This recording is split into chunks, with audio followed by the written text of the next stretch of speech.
Hello, moi c'est Priscilla, alias Lady Web. J'accompagne depuis 2018 les marques de la filière équine dans leur marketing et le référencement naturel de leur site. Bienvenue dans le club, le podcast dédié au marketing équestre. Tu vas y trouver des méthodes, des stratégies et des actions faciles et rapides à mettre en place, que ce soit au niveau marketing ou purement SEO.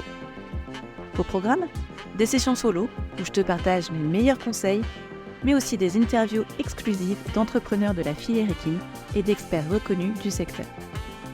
Parce que la filière équine est unique, ce podcast est là pour t'aider à adapter les stratégies marketing à ce secteur si particulier et si diversifié. Prêt à donner de l'impulsion à ton entreprise ? C'est parti, piste à main gauche.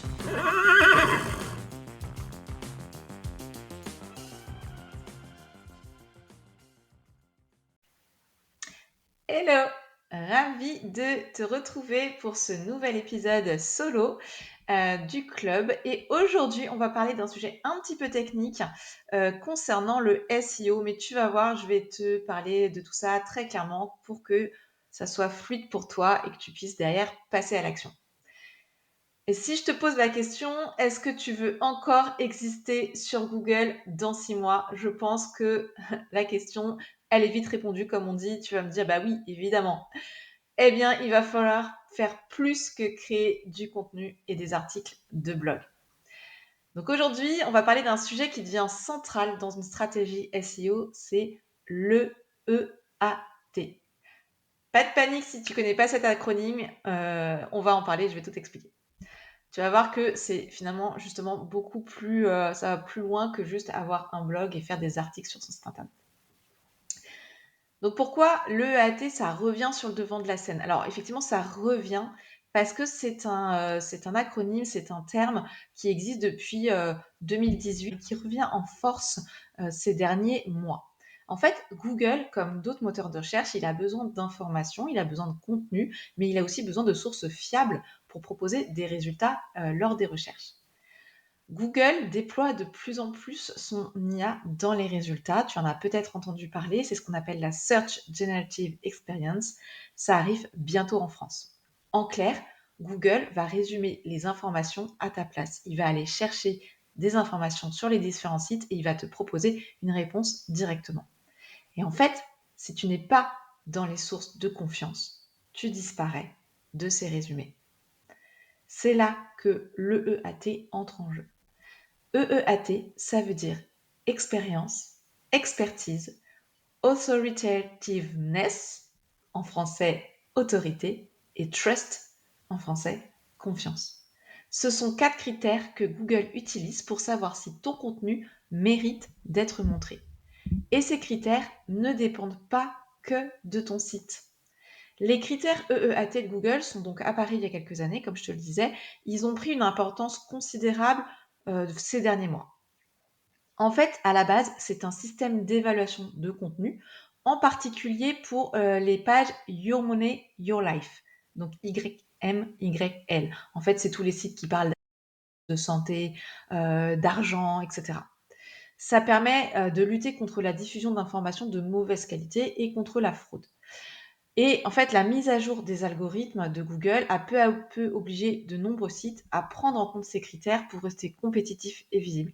Et ça s'est répandu à d'autres sites qui n'étaient pas Your Money, Your Life. En fait, l'algorithme de Google, il positionne les pages en fonction de ces critères-là. Et donc, en théorie, plus une page est fiable et de qualité, mieux elle se positionne dans ce qu'on appelle les SERP, donc dans les résultats des moteurs de recherche. Qu'est-ce que ça change pour ton SEO ? Avant, c'est vrai qu'on pouvait se concentrer sur bien optimiser ses pages, avoir les bons mots-clés, créer beaucoup de contenu, et puis voilà, on se disait que ça passait. Aujourd'hui, ça ne suffit plus. Pourquoi ? Parce qu'en fait, on est noyé sous le contenu. En fait, il y a toutes les informations, il y a de plus en plus de contenu, et en fait, en plus, de plus en plus, le contenu est généré et mal généré par l'IA. Donc, on a vu apparaître énormément d'articles écrits par ChatGPT qui n'étaient pas de super bonne qualité. Donc, en fait, Google, qu'est-ce qu'il fait ? Il va chercher autre chose il va chercher des signes que tu existes vraiment, que la personne qui publie la marque, c'est une marque fiable, c'est une personne fiable, et que c'est pas juste du texte généré par une IA. Donc, si tu veux ressortir dans Google en 2025 et même après, il te faut un site signé par une personne réelle, une présence hors de ton site, LinkedIn, YouTube, des podcasts, des événements, les réseaux sociaux. C'est important d'être présent hors du site. Des avis clients visibles et authentiques, des liens, des citations depuis d'autres sites. On va voir l'importance de la mention et pas seulement du lien. Une fiche Google Business bien remplie, même si tu travailles en ligne et que tu n'as pas d'adresse physique. L'algorithme, il va regarder tout ça pour évaluer la crédibilité globale et pas juste la qualité d'un texte. On va détailler un petit peu cet acronyme. Donc le premier E, c'est l'expérience. C'est ce qui rend ton contenu vivant. Donc Google, il valorise les contenus écrits par des personnes qui ont réellement vécu ce dont elles parlent. Donc c'est important que quand tu écris, tu n'hésites pas à partager ton expérience, ton vécu, tes anecdotes, tes photos, tes vidéos. Donc on essaye d'éviter les photos banques d'images, les vidéos trouvées un peu partout. Ajoute vraiment de toi dans les pages. Montre que tu sais de quoi tu parles et que c'est pas juste de la théorie, mais que tu as expérimenté sur le terrain. Ça, c'était pour le premier E. Le deuxième E, c'est l'expertise. Donc, c'est ta capacité à transmettre un contenu de qualité, clair, structuré, sourcé, avec un bon vocabulaire et des infos fiables. Donc, tu veux que Google te voit comme un expert, sois précis, sois pédagogique et pense à bien travailler ton maillage interne et tes liens vers des sources reconnues. C'est-à-dire qu'il faut que tu travailles le maillage de tes pages en interne, que chaque page de ton site soit bien maillée et que tu mettes des liens vers des sources reconnues, des études, des choses comme ça, qui soient reconnues sur le web. Le A, autorité, c'est la reconnaissance de ton expertise par les autres. Ça passe par la notoriété de ton site internet, donc par les backlinks que tu reçois. Donc, plus des sites d'autorité te citent, plus Google te fera confiance. Tu vas gagner des points. Donc, le netlinking aujourd'hui, c'est plus optionnel. C'est une stratégie qu'il faut mener et il faut que tu arrives à augmenter ton autorité, l'autorité de ton site. Donc, ça passe par des backlinks. Le C pour confiance, c'est la base, surtout si tu vends en ligne. Donc en fait, ton site, il doit rassurer, avoir des mentions légales, avoir des infos sur la sécurité des paiements, la protection des données, mettre des avis clients vérifiés. Google veut que tes visiteurs se sentent en sécurité. Donc c'est ça qui va amener la confiance. Ça va se jouer aussi sur le comportement des utilisateurs, c'est-à-dire est-ce que les gens restent sur ton site, est-ce qu'ils regardent plusieurs pages. Tout ça, c'est des indices de confiance. Donc en résumé, pour améliorer ton SEO aujourd'hui, tu dois prouver que tu sais de quoi tu parles, que tu le vis, que les autres te reconnaissent comme légitime et que ton site est digne de confiance. Donc, comment on construit son EAT concrètement? Voici 5 actions que tu peux lancer assez facilement dans les prochains jours. Ajoute par exemple une vraie page auteur à tes contenus. Donc si tu as des articles de blog, tu peux mettre à chaque fois sous chaque article un petit bloc auteur avec ton nom, ta photo, ton expérience, un petit pitch, un lien vers tes réseaux sociaux, etc. Ça, c'est quelque chose qui est relativement simple à faire dans des sites, notamment sur WordPress. Tu peux facilement ajouter ces pages auteurs. La page à propos est aussi importante, bien évidemment, de travailler sa page à propos. Va chercher un article invité ou une citation sur un site de ton secteur d'activité. Donc les articles invités, ça va être, tu vas écrire un article sur un sujet spécifique et ça va être publié sur un site internet dans ta thématique. Et puis simplement une citation, c'est quelqu'un qui va te mentionner comme référence sur un sujet. Donc par exemple une association professionnelle, ça peut être un média équestre, ça peut être un annuaire de qualité. Voilà, essaye de regarder dans ton réseau où est-ce que tu pourras avoir des citations ou faire des articles invités. Mets en avant tes preuves sociales. N'hésite pas à mettre tes témoignages, les évaluations de tes clients. Tu peux également, notamment si tu es en B2B, faire des études de cas et écrire des études de cas sur ton site internet. Et puis, sois présent sur d'autres plateformes. C'est là que Google va chercher des signaux d'autorité. Donc, je te dis pas évidemment d'être partout, mais c'est vrai qu'aujourd'hui, c'est important d'être présent hors de ton site. Donc, d'avoir quand même un ou deux réseaux sociaux. Ça peut être Instagram, ça peut être avec LinkedIn si tu es en B2B, ça peut être un podcast, ça peut être une chaîne YouTube.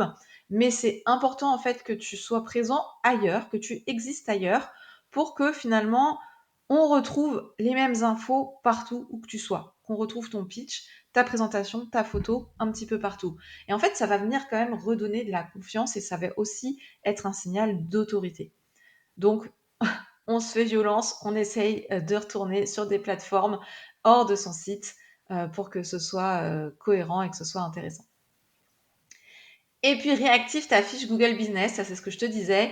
Même si tu n'as pas d'adresse physique, même si tu as un service en ligne, c'est important d'avoir une fiche Google parce que c'est un outil Google et que du coup, Google aime quand tu utilises ces outils.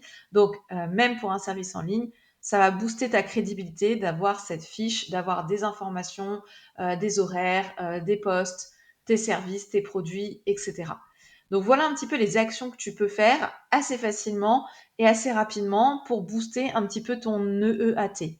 Et tu vois bien que finalement, on est sur un terrain où la question n'est plus de OK, combien je fais d'articles de blog par semaine, par mois, mais comment je transforme mes contenus pour qu'ils répondent à ces critères-là et pour que Google en fasse une source fiable qui va pouvoir transmettre dans les résultats de recherche. Et j'irai même plus loin, en fait, au-delà de Google et au-delà des moteurs de recherche, finalement, tout ça, toutes ces citations, toutes ces preuves et ces sources de fiabilité vont permettre aux moteurs IA, donc aux LLM comme ChatGPT, de pouvoir aussi récupérer et te citer dans leur contenu. En conclusion, le SEO est en train de changer. Et l'EEAT, c'est plus qu'un simple acronyme et des lettres. C'est la preuve en fait que tu es une vraie personne, une vraie marque avec une vraie autorité dans ton domaine. Donc tu veux que Google te fasse confiance, commence par montrer que d'autres te font confiance et commence par montrer que tu es digne de confiance. Voilà, j'espère que c'était clair pour toi. Si tu as des questions, n'hésite pas à laisser des petits commentaires sous l'épisode. Je te répondrai avec plaisir. Tu peux également rejoindre ma newsletter, le Clubhouse. Tu auras un lien dans la description. Je parle souvent de ces sujets parce que ce sont des sujets d'actualité. Ce sont des sujets chauds pour le SEO. Donc voilà, n'hésite pas à rejoindre le Clubhouse pour être tenu au courant de toutes ces évolutions. Et puis moi, je te dis à bientôt dans un nouvel épisode. Si cet épisode t'a plu, n'oublie pas de t'abonner sur ta plateforme de podcast préférée pour ne rater aucun épisode. Et surtout, si tu as 1 minute, laisse un avis et une note sur Apple Podcast ou Spotify.